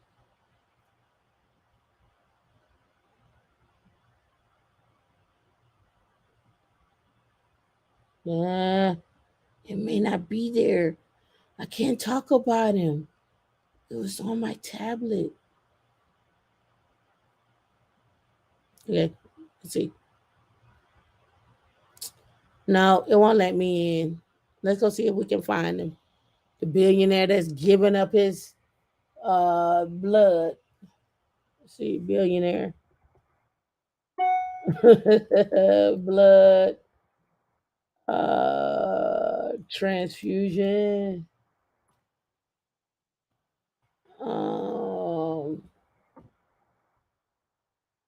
Stay young. Let's see if we find another one. Yeah, here we go. Oh, they still take me back to Fortune. It's still Fortune. Yeah, this looks like Newsweek. Is Newsweek going to Fortune? I don't think that's it. But they are spending billions. Remember, I told you earlier this year or late last year in the Swiss Alps they had a conference. Let me see. Would it let me look at this one? No. Let's go one more. Just see what the Daily Mail let me do it. Yeah. Biohacking. Here we go. Biohacking.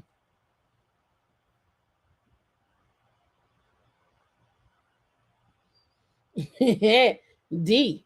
Don't be coming. All right. It says that's just wow. Let's get rid of this. Biohacking. Tech mogul 45 is injected with blood of his 17-year-old as part of his latest attempt to reverse aging.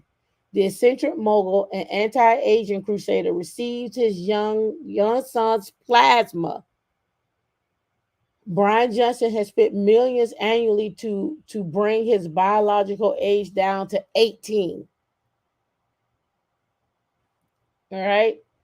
A well-known eccentric tech mogul with a zeal for looking younger has taken the drastic step of swapping blood plasma with his father and young son. Brian Johnson is the world-famous biohacker who has become notorious for spending millions of dollars every year on a cadre of doctors and medical procedures that purport to carry the fountain of youth. Mr. Johnson has received, now the question I have, what does it do to his bones? Does it make the bones healthier? Does he stay stiff? What's going on Adele for becoming a 100K earner? We see you out there. Mr. Johnson has received blood transfusion from a healthy anonymous donor in the past and now accepted plasma donation from his 17-year-old son, Talmadge, and a 70-year-old father, Richard, who said the transfusion of the ultra healthy blood felt like winning the lottery. The trio underwent a transfusion at Dallas Clinic, in which the senior father and the teen son have a liter of blood removed and converted into a machine into pieces and into its piece parts. One batch of liquid plasma, and then a batch of red blood cells, white blood cells, and platelets. The collection is fed into Mr. Johnson veins.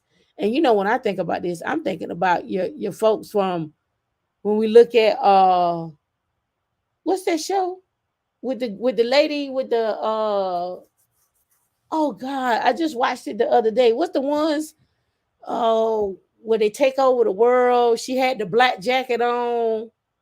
What's that one? What's the name of that? Oh gosh. They do the blood thing, the transfusion. Oh, I can't believe I can't remember it. He's starting to look like one of them. Oh man, let me read it. It'll come to me. It requires cellular damages, wrought by the aging process by replacing old blood in an old body with new blood from a young donor. I guess this was them before. Brian Johnson, shown on the right, has his pristine plasma removed, processed, and injected into his father, while his son team donated his plasma to his father, later bid to reverse the aging process.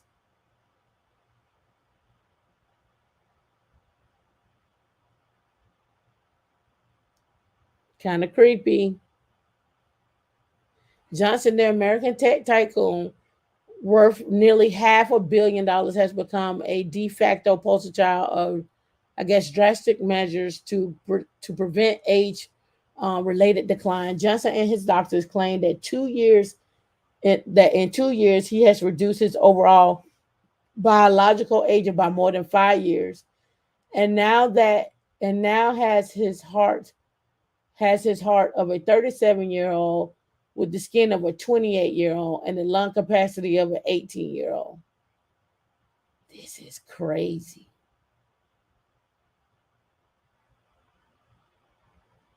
This is crazy.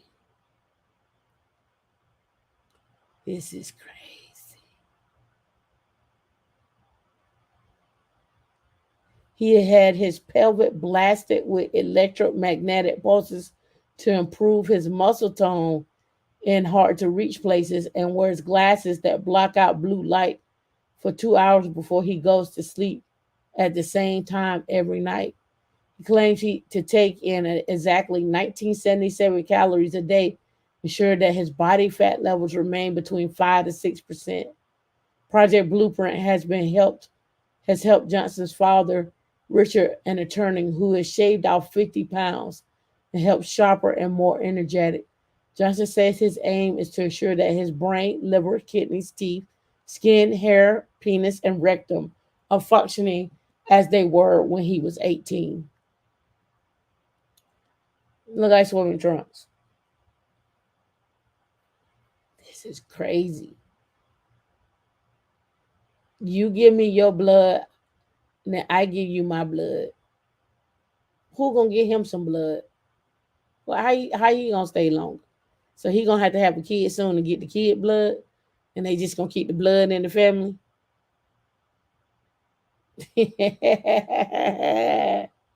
All right, let me what's this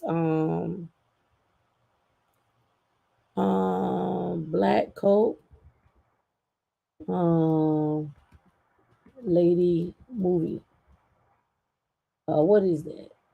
Lady with a black coat in the movies. And she be in the ground. She be in the ground, underground. Is what is That movie. I can't believe I can't think of the name of this movie. It's not The Strain, but they be acting like it in there. I can't remember the name of the movie.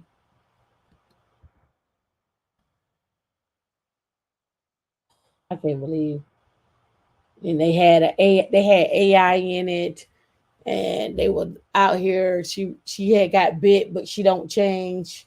She can kill the things too. I don't know the name of it. I can't think of the name of the movie right now.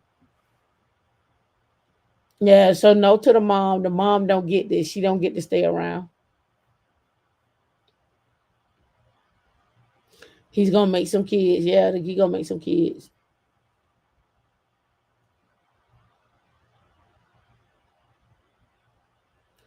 Yep, his son could be a designer, baby.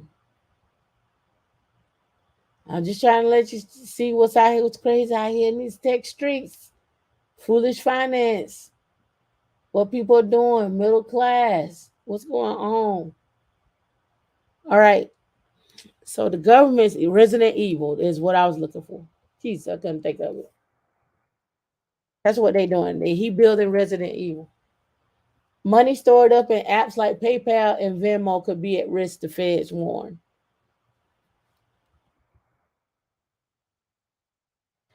Government regulators said Thursday that people who keep cash with payment tools like Cash App, PayPal, and Venmo are at risk of losing their money in a crisis because the funds are not protected by the FDIC. Yep, the umbrella corporation. He is the umbrella corporation. The warning follows the recent failure of SVB, Signature Bank, and First Republic. So they're not insuring your stuff up to 250,000. So don't leave your money just sitting in there. Is basically what they're trying to tell you. I just wanted to report that to you. All right. Here's what I was talking about. Tech companies got rid of your free lunch. Now they're coming for your 401k and your health. Right? Tech companies continue to cut perks and start lowering 401k matches and healthcare benefits. Most employees won't leave their job even after losing perks once defined the tech industry, but experts say they could change if employees' financial incentives were cut. That's going to change. People going to be saying, well, just make me 1099.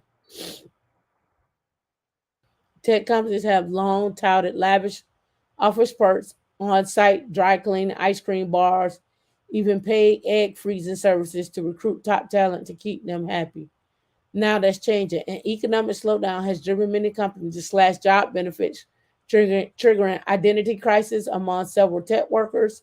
The tech sector has cut roughly 200,000 jobs since the start of 2023. In the meantime, Google has reduced hours for some on-site cafes, and Twitter has cut back on free lunches.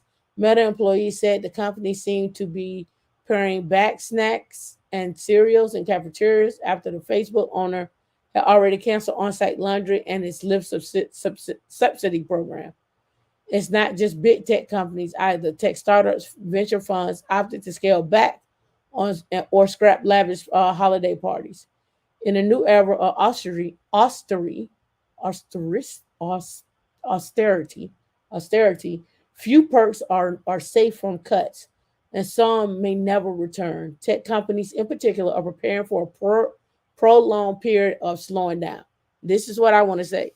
I was looking at Bigger Pockets earlier, and Bigger Pockets is saying, of course, you don't see people buying up office buildings anymore. But what's going to happen is it's a trickle down effect, and it's going to take 5 to 6, maybe even 8 months before that trickles down to you as the consumer. So we still got to ride this wave. We still got 8 months in. Q4, whatever you're going to do, I'm going to tell you, go ahead and make your purchases now because there's another hike coming. Go ahead and make your purchases. However, understand when Q4 hits is when we're really going to start seeing stuff. So Christmas time is when we're going to start seeing stuff, right? I'm just putting that out there. And I'll talk about it a little bit more tomorrow. And so here it says they're preparing for a prolonged period of slowing down demand and capital investment. So they're looking longer term cuts to benefits as well. There's no end in sight for the perk purge. Either companies will chisel away at the benefits as long as the tighter labor markets keep talent risk drain up, as experts say. Hold on, let me check my chat here. Yeah, we're still doing the petty. The floor of the company seemed pretty low at this moment, so forth and so on. But employers should take note. Some benefits are more sacred to employees than others. Many tech workers can get by without free sushi bars or massages. They're more likely to revolt against changes in their financial benefits, in their matches, disability insurance, healthcare perks, including fully covered egg freezing or deep prescription drug discounts. The most important perks, the suite of perks tech companies offer in a wide ranging and offer is wide ranging. This includes somewhat frivolous, such as restaurant table booking. We don't care about that. And some more financially meaningful, such as generous employee discount, travel expenses, and education reimbursements. We care about that. It says the impact on the perks and visible wages, they are not directly reflected in employee salaries, but make their lives easier and less costly. So again, if they do away with the 401k and the matches, what are you going to do? Something to keep in mind. Don't forget the interest rate on student loan debt kicks back in the next month. Yep. 100k gets you 32k because yeah, I don't understand why people try to live off of that in New York. Amazon coming in with half a truck now. I can only imagine what Christmas is going to look like. It seems like this is endless consumerism. Yeah, it was like the ride is over, right? Get your skills up and get this money. Get your skills up and get this money. All right, let me see. Let me get back to my last little thingy here. All right. Oh, let's talk about this. Petty T. Tell me what y'all think about this. Good idea or bad? People have started posting their credit scores on their dating profiles. It's winning them. It's winning them more matches and better dates. Would you put your credit score on your dating profile? Would you put your credit score on your dating profile?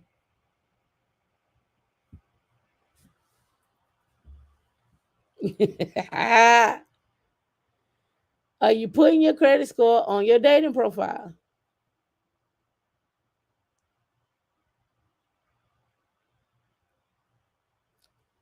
People are saying I gotta put my credit score. Put my credit score up there. If you ain't here, we can't do it. If you ain't here, we can't do it. So would somebody with an 820 date somebody who got a 630, but he cute?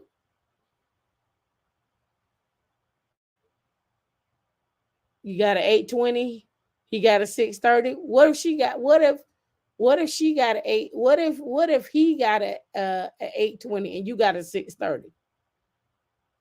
Would you feel inadequate? What's going on in these streets? So y'all posting credit scores. Y'all trade. Yeah. Hold on. Let's talk about the nerds. Revenge of the nerds. Y'all posting credit scores. You swapping out blood, and y'all having the bronze party. And you stretching your height. You could so you can be higher, taller. Y'all doing a lot. Y'all doing a lot. Y'all doing a lot.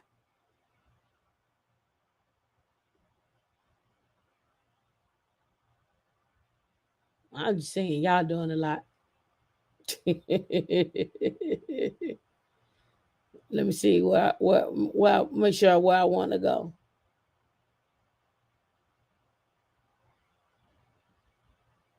I got it all right here. I got it all right here. I got it all right here. All right. New predators in higher education. So y'all say y'all not gonna put your credit score there. Why? Don't you want to be equally yoked?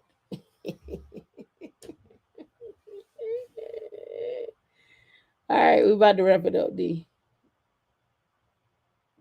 What's in the bank with that leverage? Yeah. All right. New predators. So I seen Pocket Watching with JT talking about this. I heard Erica talking about this. But now we're gonna talk about it. Because I don't take a lot of online classes, right? I take stuff from the vendors most of the time. New predators in higher education. How online college courses are saddling students with mediocre classes and massive debt. You getting your online degree, but it ain't worth nothing. They ain't teach you nothing. Hands-on skills. Hands-on skills gonna always be online degrees any day. Hands-on skills gonna always beat degrees. I'm trying to tell you. To tell you where it happens, where the degrees matter. When you get in a government job or you need to move up into management, and there may be somebody there with a degree and they come from a different school or what somebody feel is a better school, then that's when it matters. But for the most part, I'm not gonna tell you not to get a degree. I'm gonna tell you get all the education. I heard Dr. Umar out there talking about stop sending your kids to college. Look, go to college, get your degree and a trade. Get your degree and a trade. Right? Yeah, it ain't Tony G. It ain't nothing but ITT Tech, Caltech, all of them. They ain't nothing but the glasses all over again. Continual education. So, all right, the first generation Favo is a first generation college student from California, and according to documents filed in a recent lawsuit, she felt it was important to earn her degree from a prestigious school. When she reviewed U.S. News and World Report 2021 Best Education Schools, by the way, this list, you can pay to be on this list. You can pay to be number one. I just want to let you know that. One program caught her eye, the University of Southern California Rosier School of Education. It seemed like the perfect fit. USC was in her home state. It was online, option offered the flexibility of remote learning, and it was ranked number 12 on the list. She applied, was accepted to the online program in 2020, graduated in 2021. Favo took home more than just a degree. She was also stuck with $100,000 in student loan debt. Foolish Finance Friday strikes again. Why would you do an online course and be in there for $100,000? And what was that course? What did you take? Right? Favo and two other students who attended the college with the help of Borrower Protection Student Defense, I guess, Tyco and Zaviri, a public interest private law firm.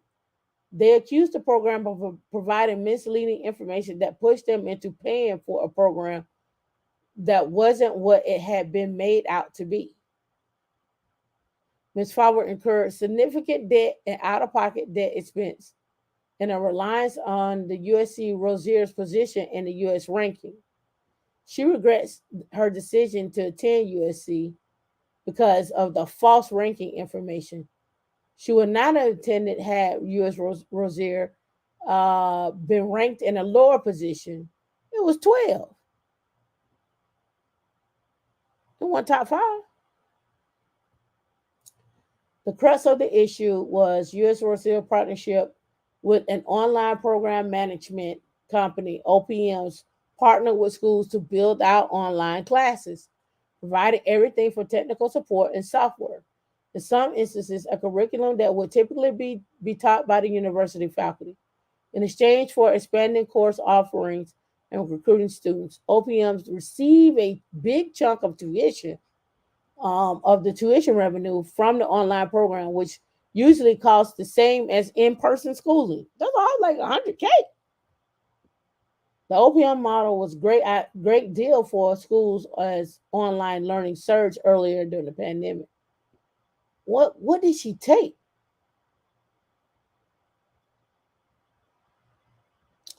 All right. We all know that those schools don't. Again, every school is different. You need to do your research on it. Don't go by the U.S. rankings. Go and see if you can talk to a counselor. Go sign up for a class. See if they have like a preliminary class you can take to see how it's structured, how it's laid out, how they have everything set up. If not, I won't worry with it. You do better by going to a community college. The schools are spending 10 times as much on marketing and recruiting as they spend on teaching and learning. It provided quite an incentive. OPM generated $5.7 billion in 2020, up from $1.3 billion in 2015. Some industry analysts estimate that by 2025, the school will fork over $13.3 billion in OPMs. That's where we come into play. That's where Women in Lenders come into play. Hire us. We'll build your curriculum out. We'll get sure your people get employed. Y'all want to spend money like that? Right? Raw deal for the students. It's just it don't look good. Right?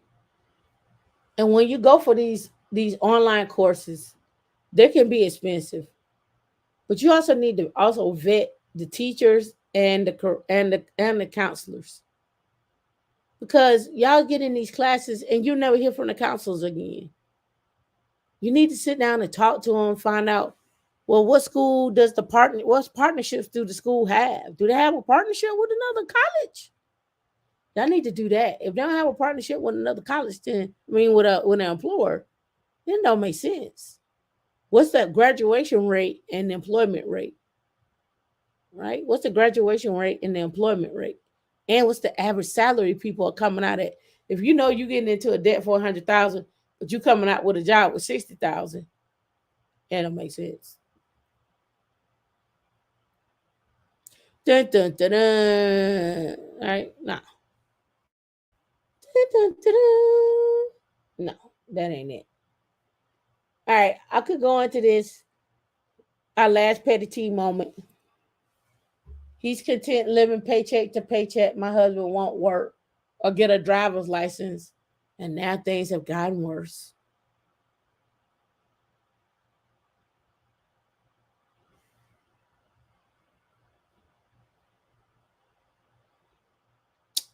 I'm married, but we're both different people, and I get the feeling my husband doesn't even like me. He's too tired to leave, and we don't have anything but bills. He doesn't have a driver's license. He won't even go to court to pay his fines and get it back. He's content with living paycheck to paycheck. I like to be able to leave my girls something. Unlike our parents, we've always struggled, except for beginning of our marriage when he was making $70,000 a year. Now he doesn't make half of that. I was working until I fell at home and started receiving unemployment, but I always done side jobs. I still get ideas of ways to make money selling online. Just when I thought it could get worse, he won't file income taxes. So I guess he thinks he's invincible. Meanwhile, my husband has no desire for change. We're getting old, our bodies are breaking down, and I love to own my home again. But it seems like he's trying to take me down with him. He drives without a license. Just when I thought it could get any worse, he won't file income taxes. So I guess he thinks he's invincible. My kids still need me. I don't want his actions to destroy me. Do you think a legal separation and bankruptcy will help? I don't know what else to do. He's gotten so mean when I ask him about his plans. Desperate for change.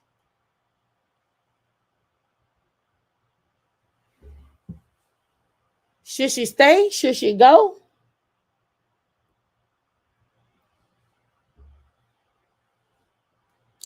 Why he don't want to work? And he probably don't like her. She probably is nagging. The change in your husband's behavior may be a combination of factors, but the end result for your marriage may be very well the same. Cosmic wisdom says she need to go. If she filed for divorce, she gonna break up a happy home. Because 90% of the women file for divorce. Your husband may have substance misuse issues or undiagnosed mental health problems. There are many proven treatments for depression and other mental illness available. They include medication, psychotherapy, often available through work based insurance plans, as well as meditation. Getting enough sleep, eating right, and being physically active. Is that if that is the case, then the person needs to get help and agree to accepting help. But there are immediate issues that need to address. Driving without a license is a hefty fine and jail time. If he was in a car accident and it was his fault, he could face substantial damages for the first time. And who car is it? Is the car in her name? And does she pay the insurance? Is the insurance in her name? She gonna be the first day. They're gonna blame her. Gonna cause her rates to go up. Right? Penalties may vary. In Maryland, for example, he could face a fine of $1,000 and up to 1 year in jail. In Delaware, he could face a $1,500 fine, license and registration suspension for 6 months, and up to 5 years in jail. Not filing income taxes is another equally worrying example that your husband has given up on the net contributor to society. The failure to pay penalty is half percent of a month for each year, part of the month, up to a maximum of 25% of the tax that remains unpaid from the due date of a return until the tax is paid in full. He is either unwilling or able to get a job. It's hard to give an accurate diagnosis from a letter, but this can't go on. Bankruptcy may be a step too far. Although marriage counseling isn't a topic that was covered in my financial advisor training, it seems quite clear to me that your life needs to change. A certified planner from Massachusetts, more to the point, you're seeking to exit what seems to be an untenable situation and thus have a chance to get control of your life financially and otherwise. State laws may vary considerably regarding divorce, child support, and custody of financial support. She may have to pay him. She may have to pay him and award him 50-50 custody, and she may have to pay him child support and alimony. She may have to pay him. Regardless. Thus, I would strongly recommend finding a family law attorney who could better lay out the options available to your situation. You don't want your husband's legal and financial transgressions to take you down with him. It's good to hear that you have some ideas regarding ways to make money online, but that is secondary to getting your family situation resolved, he adds. The safety of you and your children is something else that an attorney can discuss with you. Getting safe accommodations and ability to feed and support your children is something in which the state or the local agency or charitable organization may assist you with. At some point, you need to take action, and this could involve two steps: an intervention by family members to implore your husband to seek help, and if that does not work, steps to protect your family's future. A divorce lawyer will help you weigh your options regarding the practicality of the divorce versus the official separation. If you do not have shared property and you intend to buy one in the future, the former would appear to be the most practical. You have the right to have safe and financially secure home, peace of mind, and worry-free retirement. You have the right to be happy. And then they gave some numbers, right? So what should she do? Is the question. Damn, does a trust or prenup work if his lawyer claims depression? No, it don't work. I mean, it still works. It shouldn't for him claiming depression. It's the commingling of it, of the trust that's the problem. So, for example, I buy a house and I put a house in a trust. I meet a man and he moves in. He moves in and then he does some upgrades to the house, which brings up the property value of the house. I have now commingled, and now I would have to sell that house, even though it's in the trust, for him to take half of that house. So y'all be like, oh, I'm gonna get a man and he gonna move in. I'm gonna get a woman and she gonna move in. And then you wonder why she takes half. Well, you commingle. Put it in a trust and don't move her in and don't move him in. Go find something else together. Even if it's a cardboard box under a bridge. Y'all commingling assets for a good time. Oh, I got the house and she loves me. And when she go to file, she like, I want the house. And you be like, I bought that house. That's my house. That's my retirement house. She's like, you're going to have to retire somewhere else. And then y'all get mad. He can do an upgrade without your permission per se, right? Yeah, his or her cardboard boxes. But I'm just simply telling you, look at what you can do within a prenup. Look what you can do within a trust. I prefer a trust over a prenup. I'm telling y'all to go look at that. Or you could do just like, oh girl, they do 50-50. What's her name that came out from Gabrielle Union and Dwayne Wade? You go 50-50. That's what y'all be screaming out here in these streets anyway. Y'all be like, women don't contribute. No, you don't want no woman to build with. All kind of foolishness. I'm just stating the obvious. Right? So that's all I got. I got more for Foolish Finance Fridays, but I need to eat. I haven't had no food. So I need to eat. And I thank y'all for stopping by. For those that have super chatted us today, I appreciate you.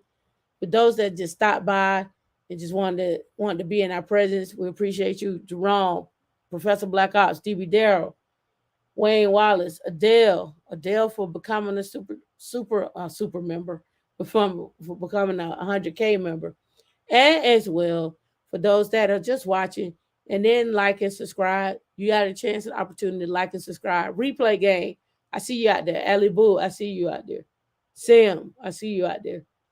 Make sure y'all like and subscribe, share this, and don't forget, it's Foolish Finance Fridays, but you ain't got to be the fool. All right, see you later.